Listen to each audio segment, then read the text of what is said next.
And I received actually a couple of questions, not just a couple of, several questions about the mini case, and which was expected because this mini case is tough, and it's also pretty confusing because it throws so much information at you, right? And there was a couple of students who asked me if they can get an extension on this, which is fine. And actually what I want to do today is to go over some of the Excel files that I prepared for the mini case so that I can give you some hint and also share my ideas on this mini case with you, and you are welcome to share your ideas. And then I will go over the different concepts such as economic break-even, accounting break-even that we covered in the last class, and also the DOL that we didn't cover in the last class. Okay. All right. So any questions that you had about the mini case? Anything that gave you trouble? I had an office hour yesterday, but it seems like a couple of students had a trouble logging into my office hour. So I will fix that problem, and I will hold the regular office hours on Monday and Wednesday. And you all have the link to that office hour. So if there is any problem with that old link, I will send you the link, new link. Okay. Yeah, Professor. Before we get into it, like a question we had within our group was whether or not to do like a drop-down menu for like an expected, optimistic, pessimistic, and get like 3 different NPVs and 3 different results like that, or to do kind of like a sensitivity analysis and like find like the standard deviation of like what could vary off of like the expected. And so we ended up going with the drop-down menu with the 3 different cases. But I noticed in like your Monte Carlo example, you did the sensitivity, and then in, I think it was the fine fodder one, you did like the drop-down menu. Right, so either one is actually fine. But in this case, I think the drop-down menu can be a really good starting point because you can actually control each variable one by one. And you can see what happens when you change one variable while holding all the other variables constant, right? So you can actually clearly see the effect of one variable on the net present value and other variables, right? So in my case, I actually created 4 different drop-down menus and then did the sensitivity analysis separately, right? So let me show you the example that I created.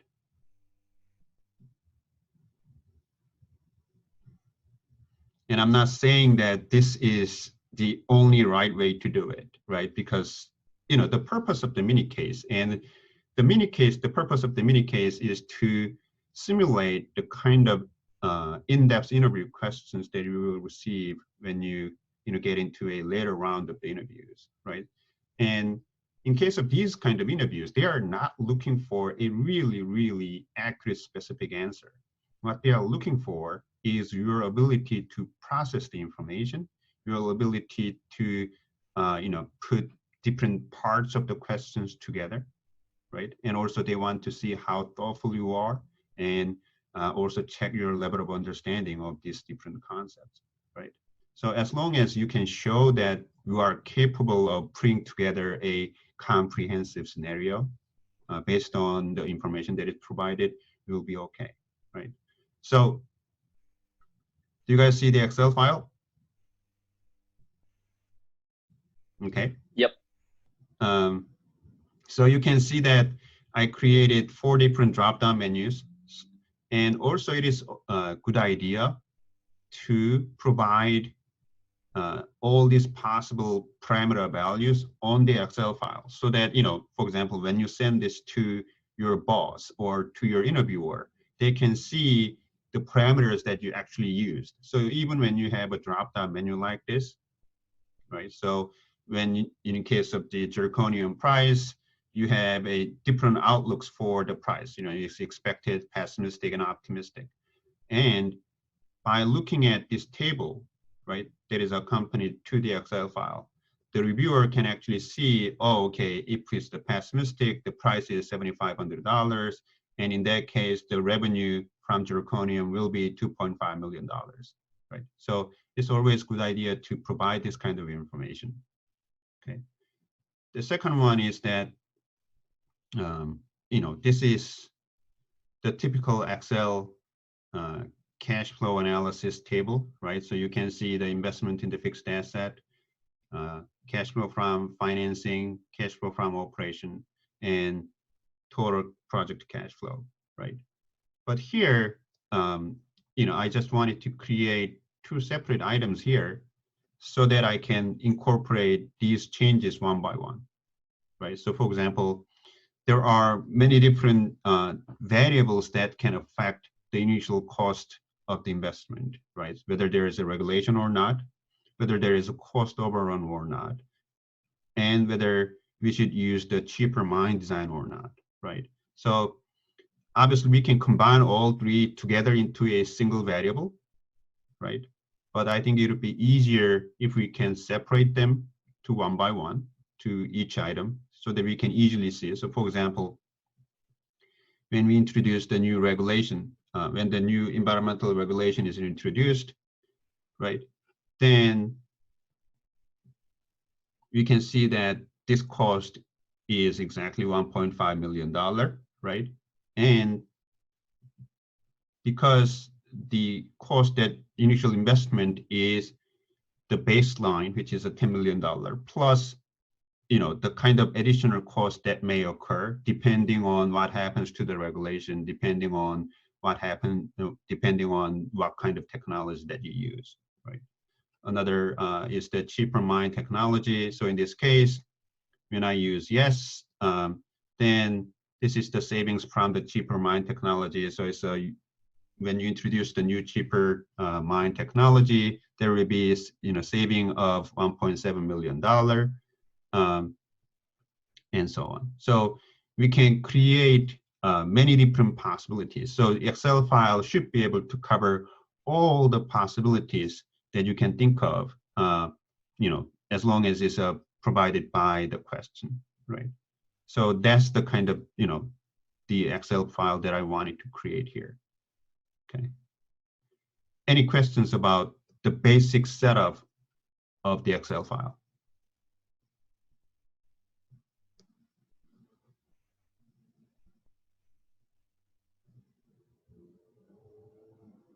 I have a question about the financing. Sure. Maybe this is one of like the assumptions that we could make in Sure. when we're doing the problem, but it didn't seem clear to me in the problem that they were going to use the financing. So is it one way or another? Right. Still, actually, that's a good question because the question, the mini case simply says that the company can actually borrow up to $9 million at 8% interest rate, but doesn't say whether the company will actually borrow the money or not, right? But one of the things that we can assume is that given that the opportunity cost of the capital is much greater, which is the 14%, than the loan interest rate, right? And from the midterm exam, we learned that when the cost of the loan is lower than the opportunity cost of the capital, it is not a bad idea to borrow money, right? And yeah, and in case of Andrea, she wasn't sure whether the loan should be, 3-year loan, 5-year loan, 7-year loan, right? So that's another one. So these are the kind of assumptions that you can make, and as long as you make a reasonable assumption and your Excel file is consistent with the assumption, that's perfectly fine, right? So for example, one of the problems that you will see is that, so when I go back to this one, when I actually use the cheaper mine technology, right, and environmental regulation is not enacted, right, For simplicity here, I assume that the amount of loan is a $9 million, right? Then now when you actually go to the internal rate of return and the modified internal rate of return, now you can see there is error, right? The reason is because my assumption was too simplistic, right? So I just, because I was lazy, I just assumed that the firm will borrow $9 million no matter what. But now, when the company actually introduced the new mining technology, the size of the initial investment is only $8.3 million, right? So what happens here is when you actually go down, there is no initial cash outflow in this project because you will borrow $9 million and the project actually cost $8.3 million. So because there is no cash outflow, the computer cannot calculate the internal rate of return or modify the internal rate of return, right? So these kind of problems will happen. So it's important for you to make a reasonable assumption. So for example, you can make an assumption that the amount of loan is say 80% of the size of the project or something like that. So these are kind of assumptions that you can make.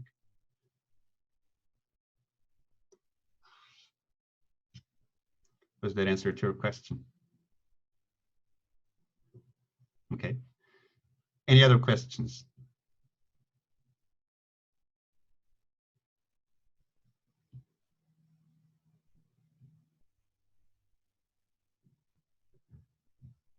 Okay. So in my case, I just made an assumption that the company will borrow money to the maximum. So the amount of loan is a $9 million, right?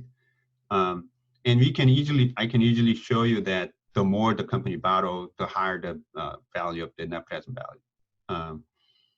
And in case of all the other assumptions, they are incorporated in the initial cost.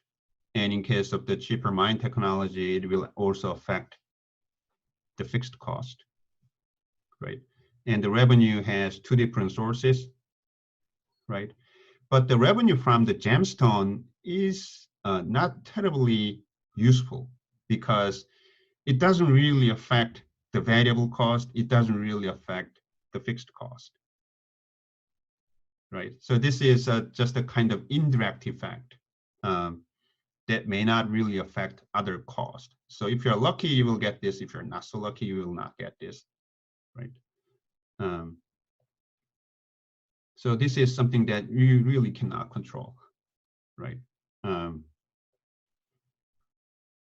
And that's basically it with the basic case. Okay. Any questions about the basic case?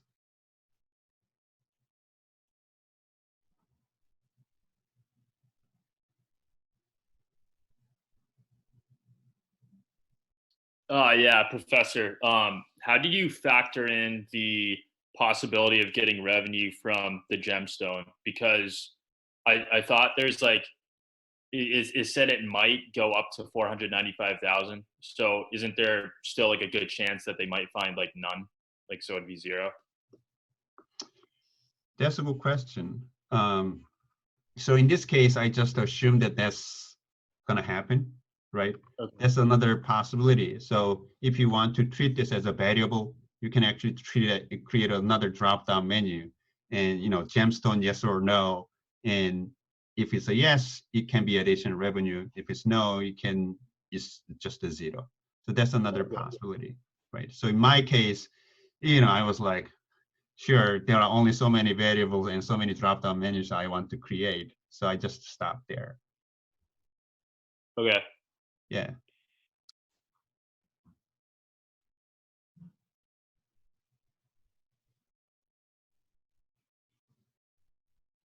Okay. Anyone else who had different ideas about the mini case? Professor, you said for the cheaper mine, it costs like 8.3 million as opposed to the 9. So why would they take out like the extra 700,000 if they didn't need it, and where does that flow into? Oh, I thought the question was actually, let's see.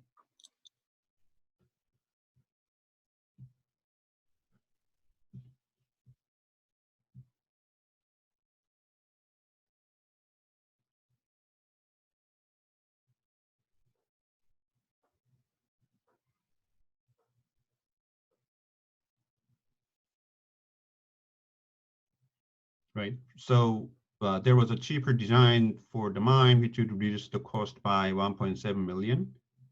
Right. And so this was an interesting one because, you know, actually I had a conversation with one of the students and who pointed this out.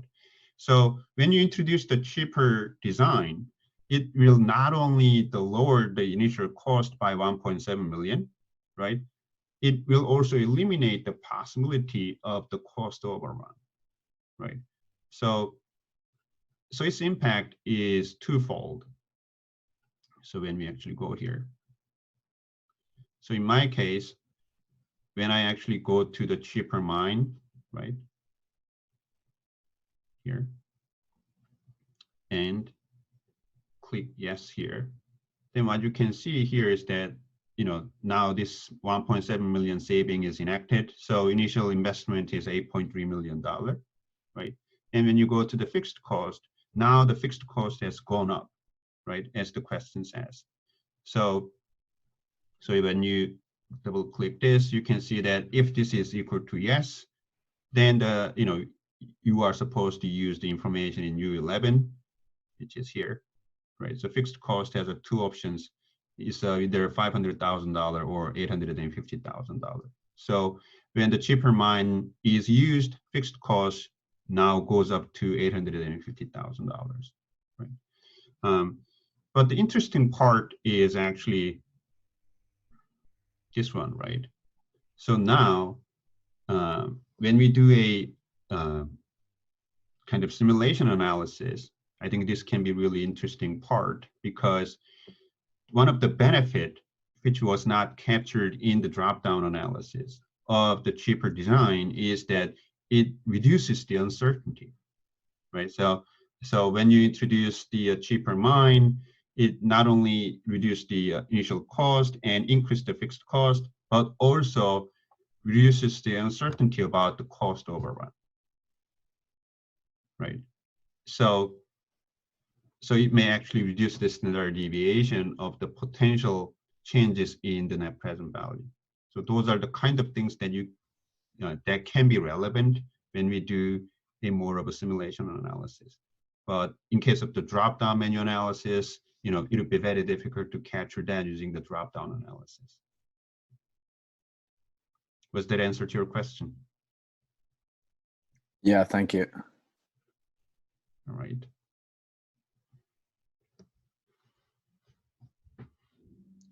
Any other questions about this?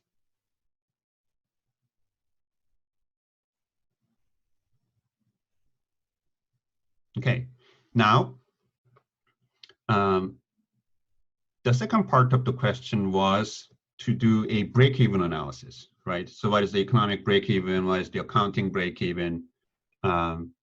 So some of you sent me your Excel file yesterday and told me that you use the goal-seek function, as I covered in the previous class, right? Which is great. So now I will show you how we can do that.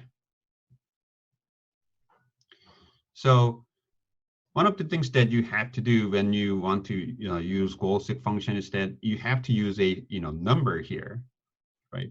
So instead of, the reason why I copied this entire sheet to another tab is because here the revenue is not really a number, it's a function, right? It's a part of the if statement. So it's not a really great candidate for a goal-seek analysis.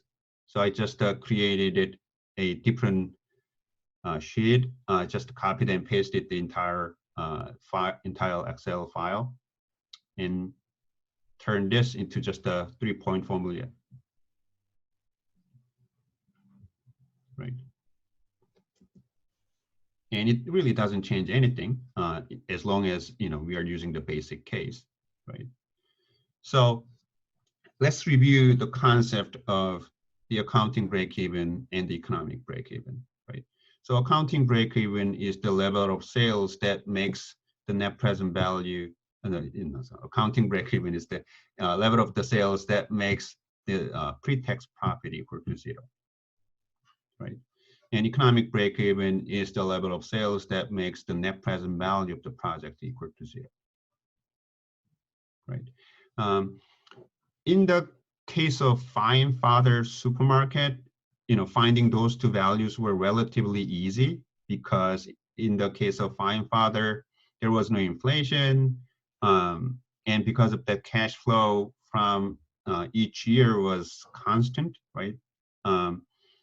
But here it's a more tricky, right? Because cash flow from each year is not constant, right? So the revenue of each year is not constant either, right? So especially in the case of accounting break-even, it's going to be a challenge, right? So for example, let's say we will just focus on the pre-tax profit in year 1, right? Then we can go here, go to data, right? And what if analysis and goal seek, right? And we want to set the pre-tax profit, which is in cell C30, to 0, right? We want to find the value of the revenue that makes the pre-tax profit equal to 0, right? So we are going to change this revenue, which is cell C24, so that the pre-tax profit becomes 0, right? Then we can see that when the revenue is $2.65 million, right? Then the pre-tax profit will be equal to 0. And you can say that in year 1, right, this is really the accounting break-even. But does that mean that the company's net profit, net income will be 0 for all the years? The answer is no, right, as we can see here, right? So that's the limitation of this kind of analysis. So in that case, right, you can just stop here, which is fine, right? You can just stop here that, well, I just accept the fact that there's a change in the pre-tax profit each year, right? And I will just focus on the year 1, and it's not going to make a whole lot of difference. Or you can show me that you are willing to take an extra step, right? So in this case, what do you do? What is the potential solution to this problem?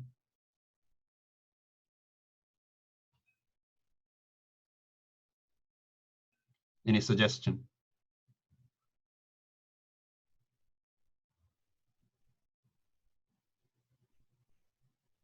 Anyone? So how many of you have just done this?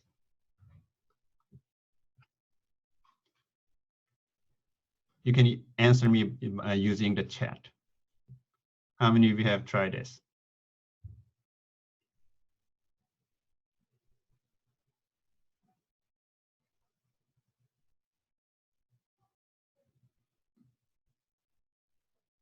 All right.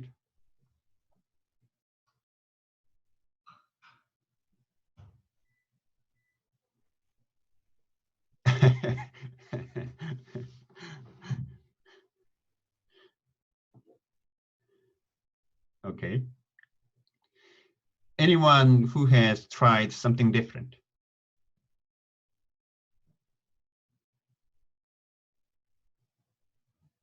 Anyone who wasn't totally satisfied with this and tried to find an alternative?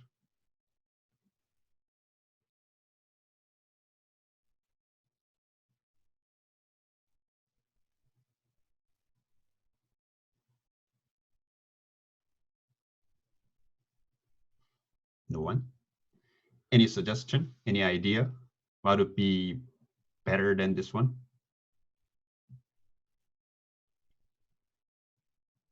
And how about doing this?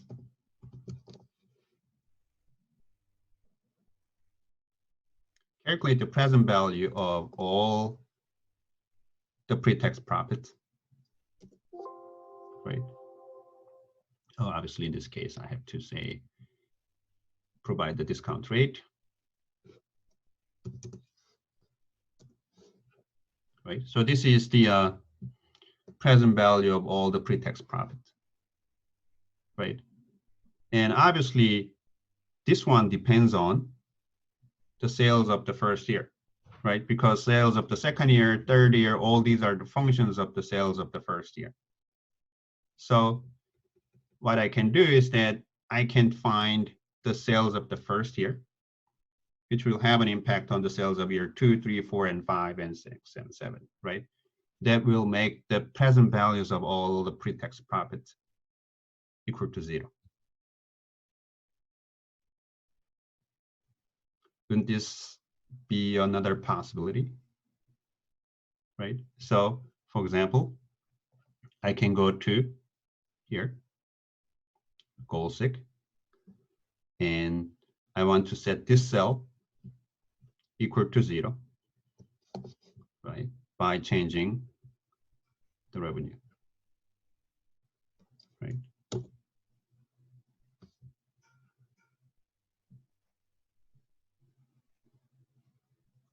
Okay. Then now what you can see here is that for this to happen, the pre-tax profit in year 1, 2, 3 has to be negative. And pre-tax profit in year 4, 5, 6, 7 will be positive, but the present value of all the pre-tax profits combined will be equal to 0, right? So I think this can be a little bit more elegant solution to the accounting break-even, assuming that, and knowing that the accounting pre-tax profit may not be equal each year. Does it make sense? Right. I'm not suggesting that you should have done this. If you did the basic one, that's perfectly fine. You'll get the full credit. And actually getting to that far, as Clay said, is not easy because this question was such a complicated question.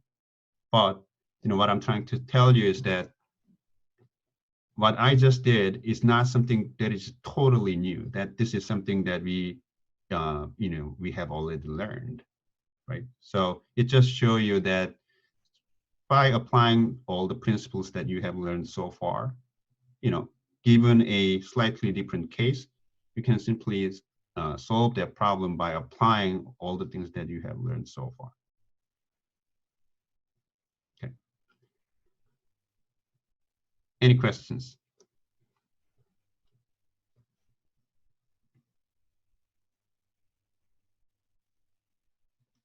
Any challenge against this proposed solution?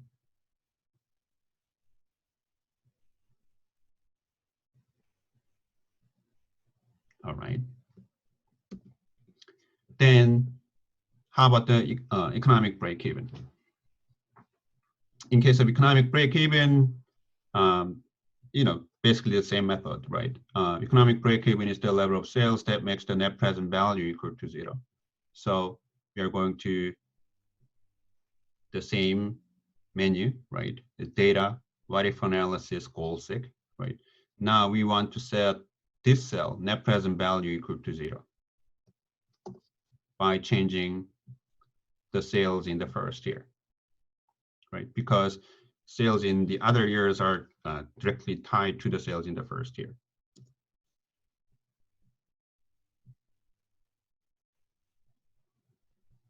Okay. So what do you see here?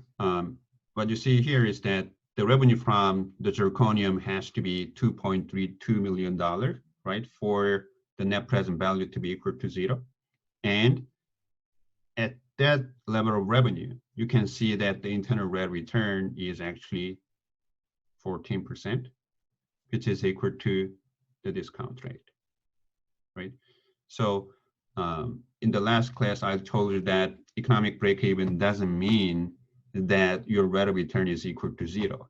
It actually means that at the economic break-even, you are on par with the market, which means that you will earn the market rate of return, which is 14%. Okay. Any questions?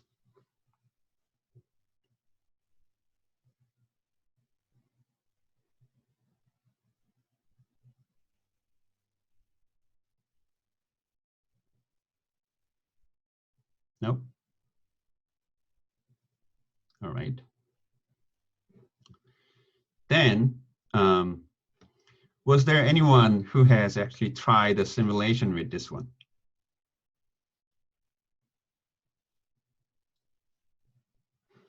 Again, you can answer that using chat, right? At least we have one student who have tried. Anyone else? How many of you have actually watched the amazing video that I created on the Monte Carlo simulation?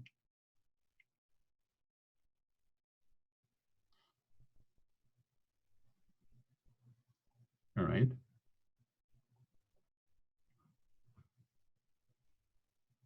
How many of you have actually tried that using the find father example?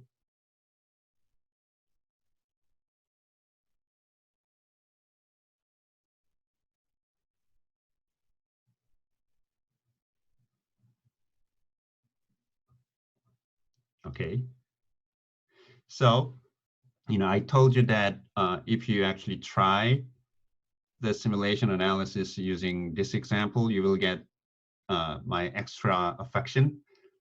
So I made this, so that I can, give you a hint on how to do it. So in this case, it becomes a little bit more work.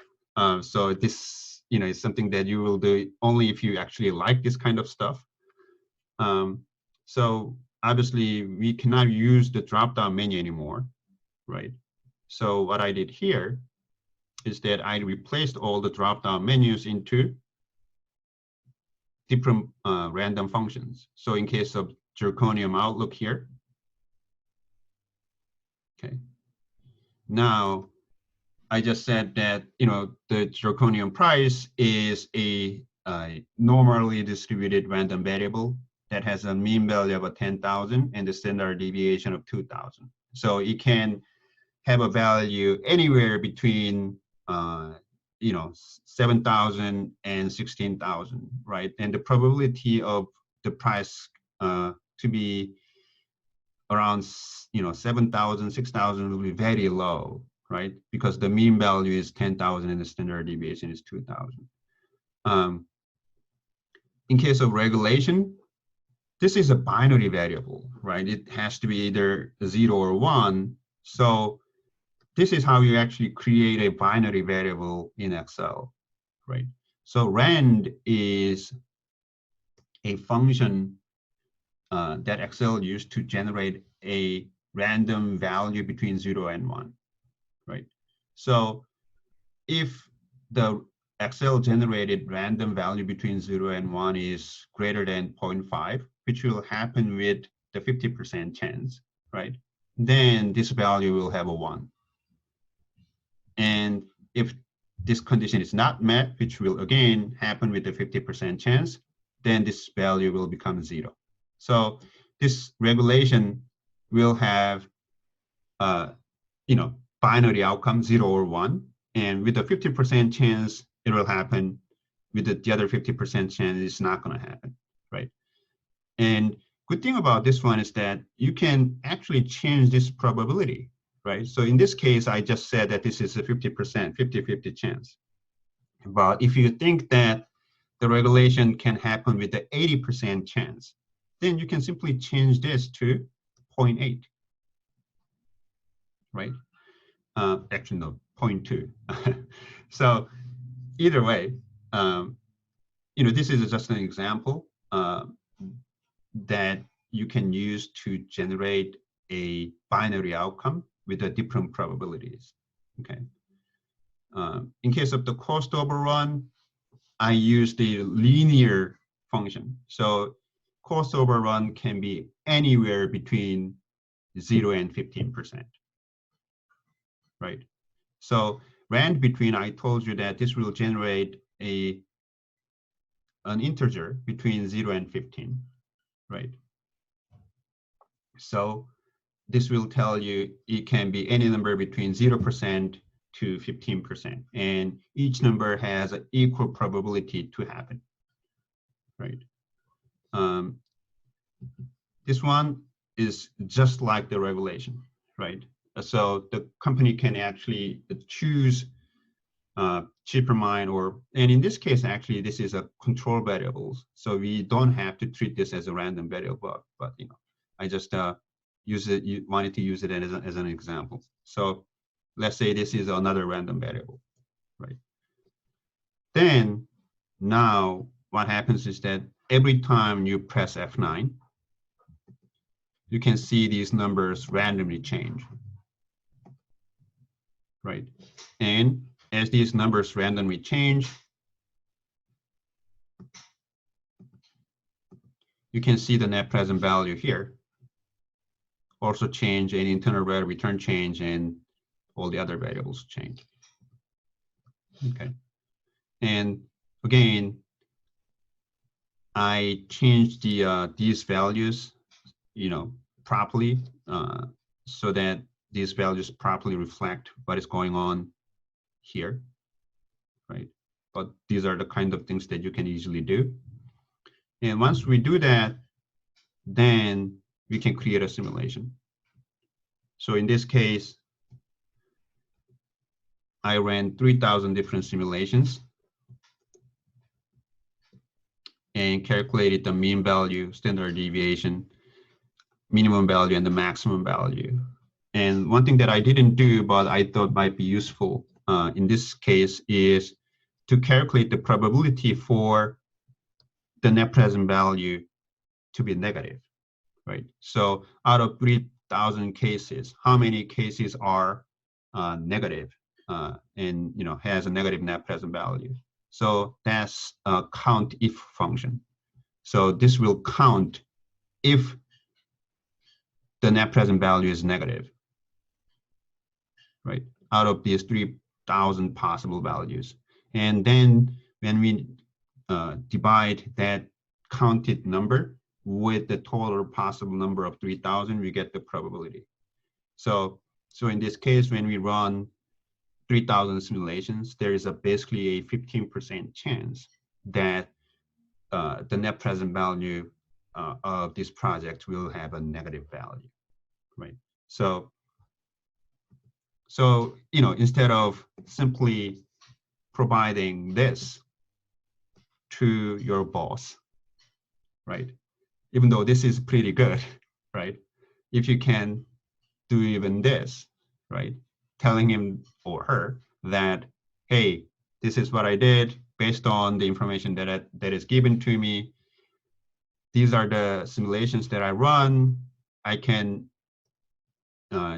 tell you that, based on my simulations, there is about 15 to 16% chance that this project may go wrong, but with the 85% chance that this project will produce a positive net present value.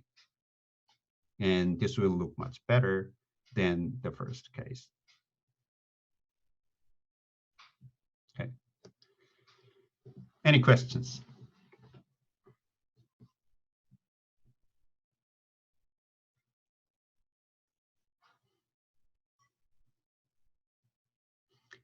All right. I think I lost a lot of soldiers. How many of you are interested in even trying this?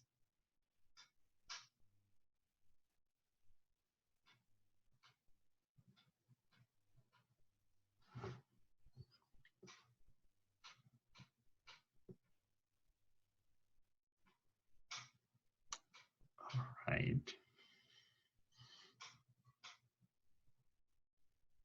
No one, really?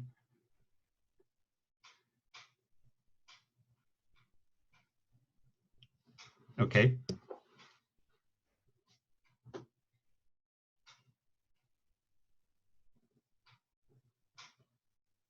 I guess that's the general sentiment.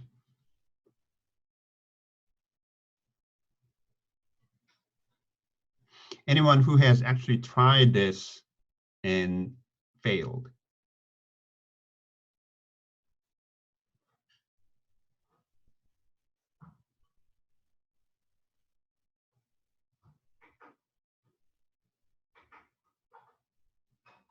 No? Then how about this? I can give you a little bit of extension to the mini case, and you can try all the drop-down menus and the table functions. So for example, for the sensitivity analysis,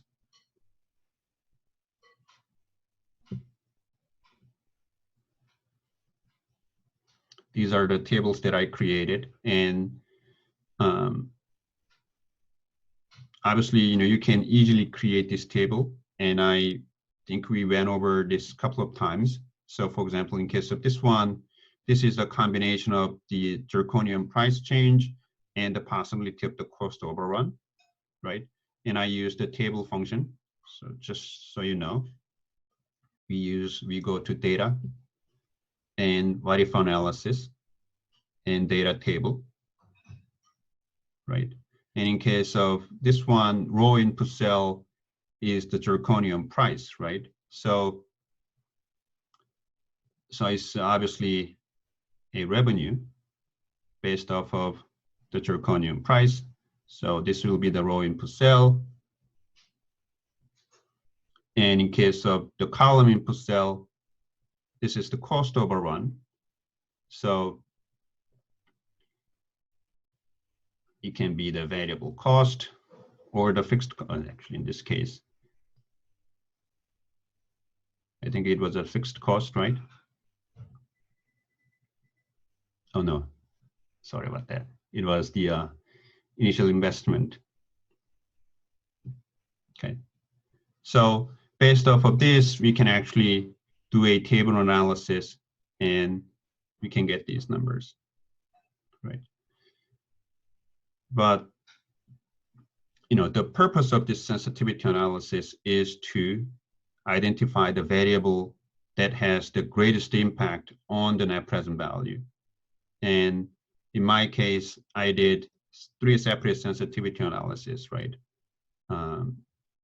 For the zirconium price, cost overrun, environmental regulation, and whether the company should use cheaper mine technology or not, right?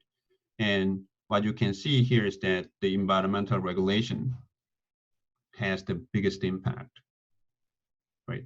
So by doing this sensitivity analysis, you can identify a single variable or 2 variables that may have the greatest impact on the net present value, right? So what I'm trying to say here is that I can give you a little bit of extension to the deadline, right? And also, I hope you found this class useful so that you can refine the base case that you worked on, right? And also, obviously, you can do the economic break-even and the accounting break-even using the goal-seek function, right? And I went over how to deal with the possible variations in the pre-tax profit, right? This simulation analysis is totally optional. If you don't want to do it, that's perfectly fine. But this is something that some of the students may find it useful. So if you want to give it a try, that'd be great. And if you do it, even if you don't do it well, you will get my affection. Okay. Any questions? I think you need to create a Dropbox on Moodle for this because there's none right now. Right. So I just made it. So it should be there now. So I know that some of you have already sent me the work that you did. if you don't want to make a change, that's perfectly fine. But if you want to make a change and add some more, then you can do that and submit it in that Dropbox.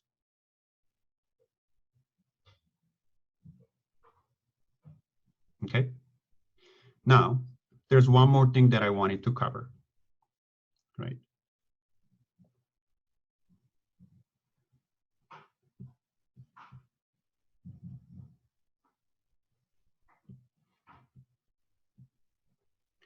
So that's the concept of DOL, right? So we covered all the things of the chapter 10 except for the DOL. And DOL is not that a difficult concept. It is, you know, a measure of the sensitivity of the pre-tax profit to the possible change in the revenue, right? So DOL is the percentage change in pre-tax profit over the percentage change in sales. Okay, so if you remember the concept of elasticity from your intro micro or intermediate micro, you can see that this DOL is also an elasticity, right? So this is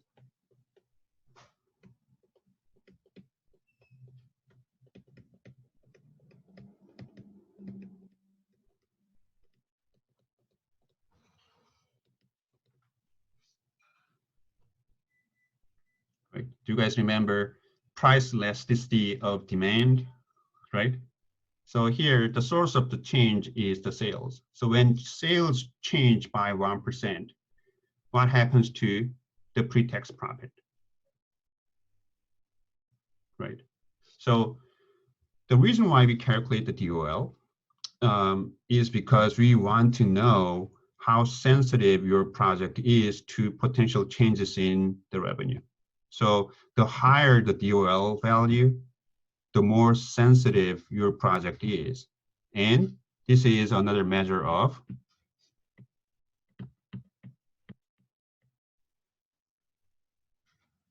risk. Okay, so if the DOL value is high, it means that you have a project that is really sensitive to your projected sales number. So you have to be a little bit more careful when you make a decision on this specific project. Okay, and one of the reasons why this DOL value is important is because when you borrow money, right? When you borrow money, you can see that the DOL actually goes up, right? So let me show you.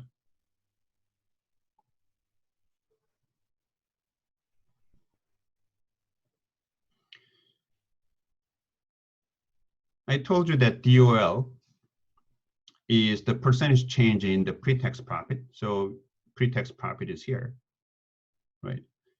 And this is the sales. And in case of the sales from the gemstone, it's just something that you cannot really control. So I just assume that this is given. So I will just change the sales from the zirconium. So I will change this by 1%, right? And see what happens to the pre-tax profit. Okay.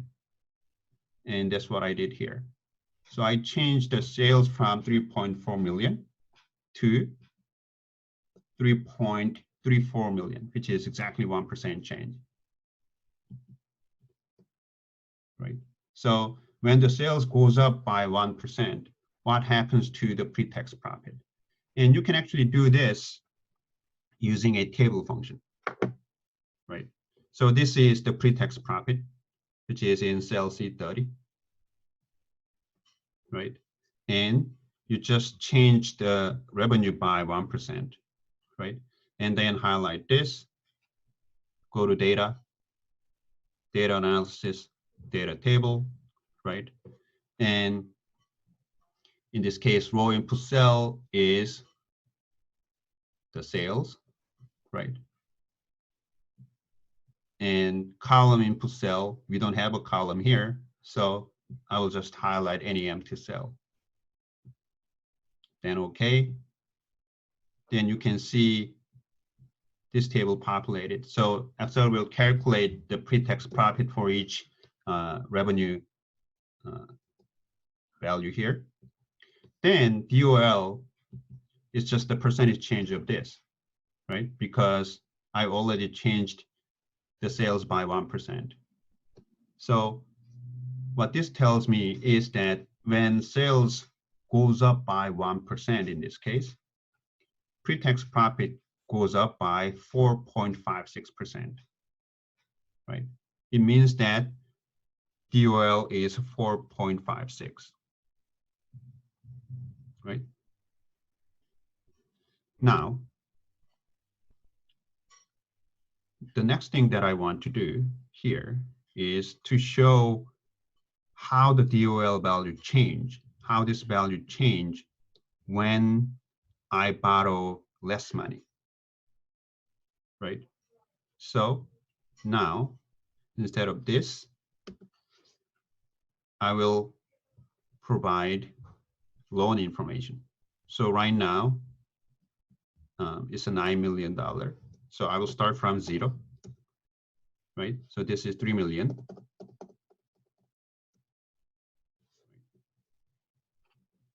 Sure. No, not 30 million, 3 million, right? And this is 6 million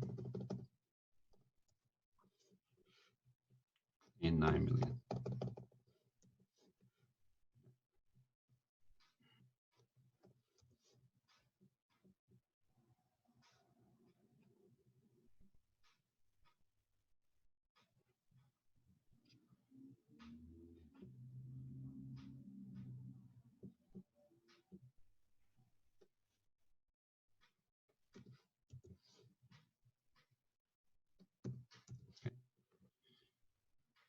Then what I can do is that I can actually do a table analysis one more time. Right. So highlight, select all these informations, go to data, what if analysis, data table, row input cell is sales, right? Column input cell is now the amount of loan, right? And click OK, right? Then I can easily calculate the DOL. Okay. So what do you see here? What you see here is that, so this is the loan amount, right?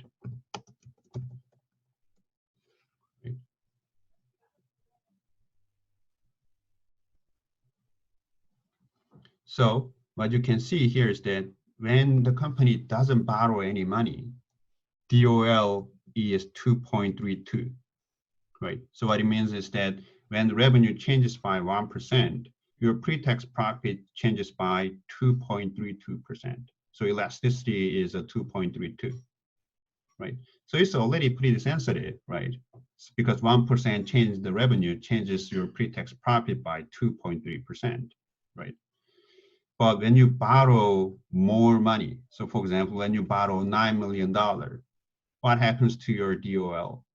It's a 4.12, which means that when your revenue changes by 1%, your pre-tax profit will change by 4.12%, right? So your project becomes more sensitive to the changes in the revenue, right? So it means that the more money that you borrow, the more sensitive and riskier your project becomes, right? So I told you that that's the downside of borrowing a lot of money. When you borrow a lot of money, especially in this case, because the loan interest rate is only 8%, right? While the discount rate is 14%, you have an incentive to borrow more money, right? And when you borrow more money, your net present value of the project will go up. However, when you do that, your project becomes riskier, okay? And you may ask, why does the risk go up? The reason is because the DOL the sensitivity of the pre-tax profit depends on the fixed cost. So if your cost structure is more rigid, so if you have a lot of fixed cost and small variable cost, then your project becomes more sensitive to the changes in the sales.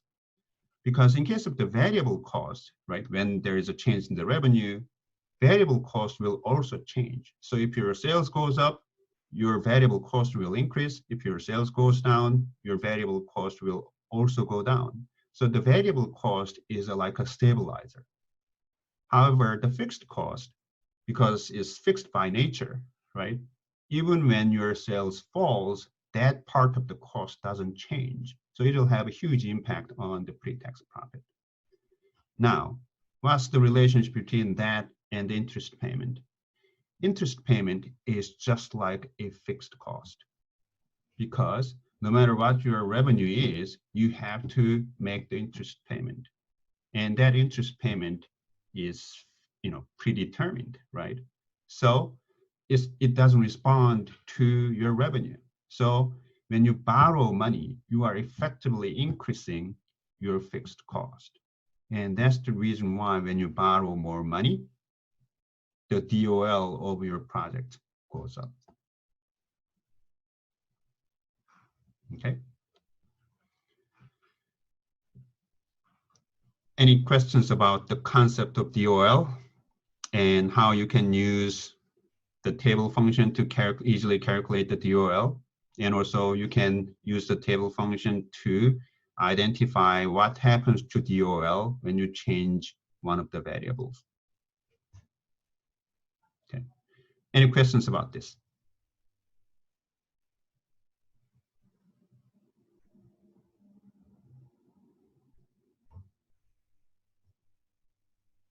No? All right. That's it for today. So I'm extending the deadline for the mini case to Thursday before the class. And I made a Dropbox for the mini case. So if you want to revise your mini case, you are welcome to do it. Put your mini case in that Dropbox. And also, I forgot to mention, I graded your midterm exam. And when you actually go to your submission site, you can actually see your grade. The problem with that, the assignment box, is that it doesn't accept the Word file as a comment. So what I will do is that I will simply just send you an email with your graded assignment, graded exam as an attachment. But if you just want to see your grade, you can actually go to your assignment midterm number 2 site and actually can see your feedback, and feedback is your grade.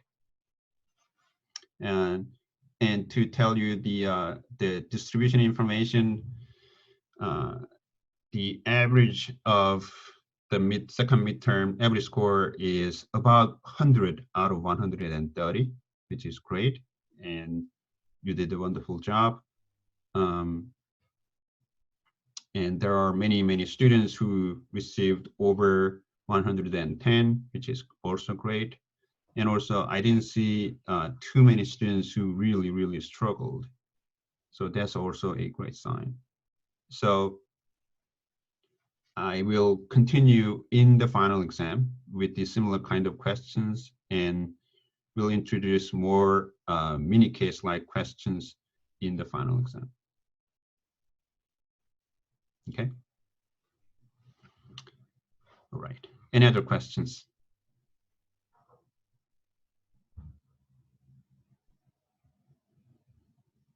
Okay. That's it for today. Stay safe, guys.